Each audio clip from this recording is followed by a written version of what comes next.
Once upon a time, in a grand kingdom surrounded by mountains and rivers, lived a mighty king. He had everything: gold, jewels, palaces, servants, power. But deep inside, he was restless, sleepless, and unhappy. Every morning he would wake up surrounded by luxury, yet feel empty. He often thought, "Why am I not happy when I have everything a man could ever desire?" One day, as he walked through the gardens of his palace, he saw a simple monk sitting under a tree. The monk was smiling peacefully, his eyes closed, humming a soft tune. He wore torn clothes, had no wealth, no palace, and yet looked truly content. The king was puzzled. He approached the monk and asked, "Wise monk, I am the ruler of this land. I have all the treasures of the world, yet I find no happiness. But you, who have nothing, look so joyful. Tell me, what is your secret?" The monk smiled gently and said, "Your Majesty, I will tell you tomorrow. But first, please do one thing for me. Fill a bowl with milk and hold it carefully. Then walk through your entire palace once without spilling a single drop. If even one drop falls, you must start again." The king, confused but curious, agreed.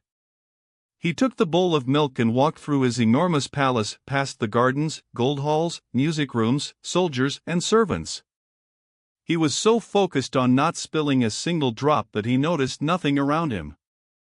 After a long time, he finally returned to the monk, tired but proud.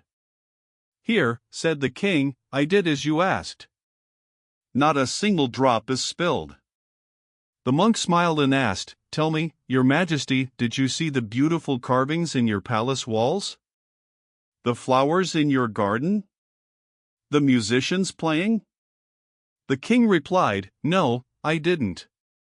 I was too focused on the milk." The monk said softly, "That's how your life has become.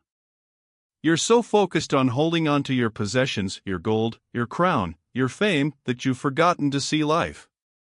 Happiness doesn't come from what we hold, it comes from what we feel inside." The king was silent. He understood. For the first time, he looked around, really looked, and felt the breeze, the fragrance of flowers, the sound of birds. Days passed, and the king began to meditate with the monk each morning. Slowly, he realized that true happiness isn't found in owning more, it's found in needing less. And so, the once restless king became known as the peaceful king, a ruler who smiled not because of what he owned, but because of what he had found within himself.